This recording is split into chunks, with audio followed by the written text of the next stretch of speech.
కోడి కత్తి కేసులో నిరాహార దీక్షకు దిగుతా అంటున్నాడు నిందితుడు శ్రీనివాస్. విశాఖ సెంట్రల్ జైల్లో ఇవాళ శ్రీనివాస్ నిరాహార దీక్ష చేయబోతున్నాడు. కోడి కత్తి కేసులో తనకు బెయిల్ ఇవ్వాలని, లేదంటే సీఎం జగన్ వాంగ్మూలం ఇవ్వాలంటూ డిమాండ్ చేస్తున్నాడు శ్రీనివాస్ కు మద్దతుగా విజయవాడలో ఇవాల్టి నుంచి ఆమరణ దీక్షకు దిగుతామని ఆయన కుటుంబ సభ్యులంటున్నారు. సీఎం జగన్ కోర్టుకొచ్చి సాక్ష్యం చెప్పాలని కోడి కత్తి కేసులో నిందితుడు శ్రీనివాస్ తల్లి సావిత్రమ్మ డిమాండ్ చేసింది. 5 ఏళ్లుగా తన కొడుకు జైల్లోనే మగ్గుతున్నాడని, సీఎం జగన్ సాక్ష్యం చెప్పకపోతే కనీసం ఎన్ఓసీ ఇచ్చి కేసు వాపసు తీసుకోవాలని కోరింది సావిత్రమ్మ. జైల్లో తన కొడుకు పరిస్థితి బాగలేదని వాపోయింది. తన కొడుకును జైలు నుంచి రిలీజ్ చేయాలని కన్నీటి పర్యంతమైంది సావిత్రమ్మ. కొడుకుతో పాటు తాము కూడా నేటి నుంచి నిరాహార దీక్షకు దిగుతున్నామని తెలిపింది. ఇక తన సోదరుని అడ్డుపెట్టుకుని జగన్ ఎన్నికల్లో లబ్ధి పొంది సీఎం అయ్యారంటూ ఆరోపించారు.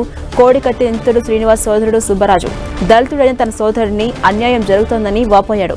తన తమ్ముణ్ణి జైలు నుంచి రిలీజ్ చేయకుంటే తాము ఇవాళ ఆమరణ నిరాహార దీక్ష చేస్తామని హెచ్చరించారు. తన తమ్ముడికి ఏం జరిగినా అందుకు కారణం సీఎం జగనేనని ఆరోపించారు.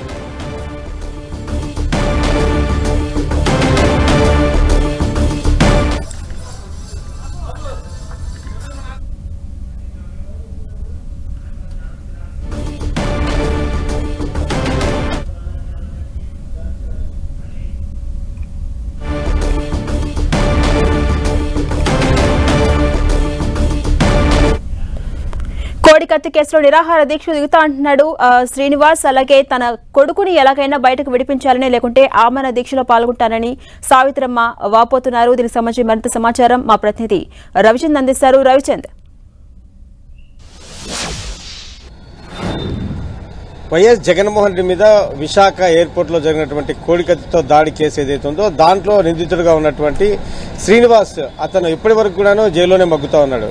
అయితే దీనికి సంబంధించి సీఎంగా ఉన్నటువంటి జగన్మోహన్ రెడ్డి కోర్టుకు వచ్చి కేసులో సంబంధించినటువంటి సాక్ష్యాన్ని చెప్పడం లేదని, తద్వారా తన కొడుకు జైల్లోనే మగ్గుతున్నాడని చెప్పేసి అతని తల్లి సావిత్రమ్మ అన్న సుబ్బరాజు వాపోతున్నారు. వారు ఈ ఒక్క ప్రకటన అయితే చేయడం జరిగింది. తాము ఆమరణ నిరాహార దీక్ష కూర్చుంటాము, సీఎం జగన్మోహన్ రెడ్డి వచ్చి కోర్టులో సాక్ష్యం చెప్పాలి, లేకుంటే కనుక ఈ కేసుకు సంబంధించినటువంటి ఆయన ఏదైతే ఉందో దాన్ని ఉపసంహరించుకోవాలని వాళ్ళు డిమాండ్ చేస్తున్నారు. ఇదే రోజు విశాఖ జైల్లో నుంచి కూడాను శ్రీనివాస్ ఆమరణ నిరాహార దీక్షకు దిగుతున్నాడు. అతనికి మద్దతుగా అతనికి సంఘీభావం తెలుపుతూ తాము కూడా ఆమరణ నిరాహార దీక్షకు దిగుతామని చెప్పేసి అతని తల్లి అయినటువంటి సావిత్రమ్మ, అన్నైనటువంటి సుబ్బరాజు ప్రకటన చేయడం జరిగింది. ఈ రోజు నుంచి వారి ఆమరణ నిరాహార దీక్ష ప్రారంభం కానుంది.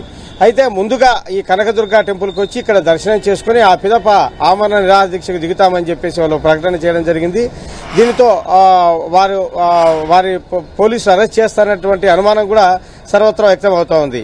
ఈ నేపథ్యంలో కోడి కత్తి కేసుకు సంబంధించినటువంటి శ్రీనివాస్ కూడా జైల్లో ఆమరణ నిరాహార దీక్ష చేస్తున్నటువంటి పరిస్థితి. అతని నిరాహార దీక్షను కూడా భగ్నం చేసే ప్రయత్నం కూడా పోలీసులు చేస్తారు అని చెప్పేసి అతని తరపుల న్యాయవాది ఆరోపణ చేస్తా ఉన్నారు. అయితే తాము చట్టానికి బద్దులుగా ఈ కేసుకు సంబంధించినటువంటి ఏదైతే కనుక నిందితుడు శ్రీనివాసుకు బెయిల్కు ఇచ్చేందుకు సహకరించాలి, లేకుంటే కనుక ఆమరణ దీక్షకైనా కూడా పర్మిషన్ ఇవ్వాలి అని చెప్పేసి వారు డిమాండ్ చేస్తున్నారు. దీనికి సంబంధించి ఈ రోజు నుంచి వాళ్ళు ఆమరణ నిరాహార దీక్షకు కూర్చున్నారు. అయితే ఎక్కడ ఆమరణ దీక్ష కూర్చుంటామనే విషయం అయితే కనుక వాళ్ళు స్పష్టం చేయడం లేదు. ఎందుకంటే పోలీసులు ముందుగా వచ్చి తమ దీక్షను భంగం చేస్తారు, అరెస్ట్ చేస్తారనేటువంటి భయం వాళ్ళు వ్యక్తం చేస్తా ఉన్నారు. ఈ నేపథ్యంలో వాళ్ళు ప్రస్తుతానికైతే కనుక అడ్వకేట్ హ్యాండ్ ఓవర్ లో ఉన్నారు.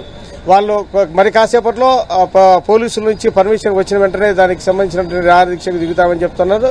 లేని పక్షంలో అయినా కూడా పర్మిషన్ ఇవ్వకుండా కూడా ఆమరణ దీక్షకు దిగుతామని చెప్పేసి ప్రభుత్వాన్ని, సీఎం జగన్మోహన్ రెడ్డిని వాళ్ళు తెలియజేయడం జరుగుతూ ఉంది.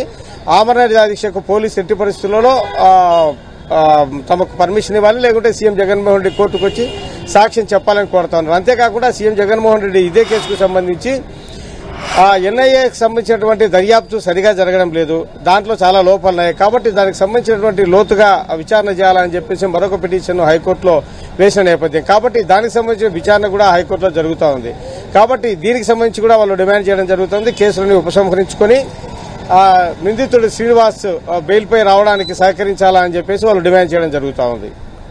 అలాగే విజయ్ చంద్రన్, శ్రీనివాస్ తల్లి సావిత్రమ్మ ఇప్పటికే కన్నీటి పర్యంతమవుతున్నారు. 5 సంవత్సరాలుగా జైల్లోనే మగ్గిపోతున్నారు నా కొడుకు, ఎలాగైనా బయటకు రిలీజ్ చేయాలి, లేకపోతే ఆమరణ నిరాహార దీక్షకు దిగుతానంటూ హెచ్చరిస్తున్నారు. ఈ నేపథ్యంలో ఇప్పటి వరకు వైసీపీ నేతలు ఎవరైనా దీనిపై స్పందించారా? సీఎం జగన్ సానుకూలంగా స్పందించే అవకాశం ఉందని మనం అనుకోవచ్చా?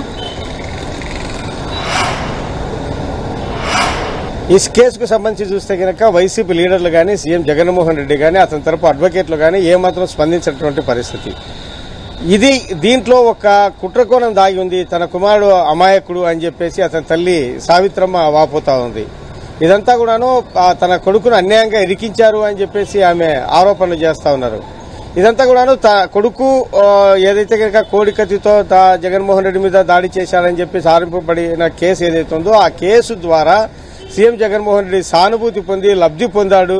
తద్వారా ఆయనకు ఈ కేసు ఏదైతే ఉందో అది ఎన్నికల్లో బాగా ఉపయోగపడింది అని చెప్పేసి సీఎం జగన్మోహన్ రెడ్డి దీన్ని కూడా వాడుకున్నాడు తన ఎన్నికల్లో అని చెప్పేసి నిందితుడు శ్రీనివాస్ అన్న సుబ్బరాజు ఆరోపిస్తా ఉన్నారు. కాబట్టి ఇదంతా కూడాను ఒకవైపు చూస్తే కనుక ఇది రాజకీయంగాను, మరొక వైపు చూస్తే కనుక ఇదంతా ఒక కుట్రకోణం దాగింది అని చెప్పేసి కూడా ఈ ఆరోపణలు వెల్లువెత్తుతా ఉన్నాయి. దీన్ని ప్రతిపక్షాలు కూడాను ఒక ఆరోపణాస్త్రంగా కూడా చేసుకోవడం మనం చూస్తా ఉన్నాం. కాబట్టి ఈ విషయంలో ఎన్నికలు సమీపిస్తున్నటువంటి నేపథ్యంలో దీనికి సంబంధించినటువంటి వ్యవహారం మీద వైసీపీ నాయకులైతేనేమి, సీఎం అయితేనేమి, ఆయన తరపు అడ్వకేట్లు అయితేనేమి ఏమాత్రమూ మాట్లాడడానికి ఇష్టపడడం లేదు. Right, thank you Vijay Chandran.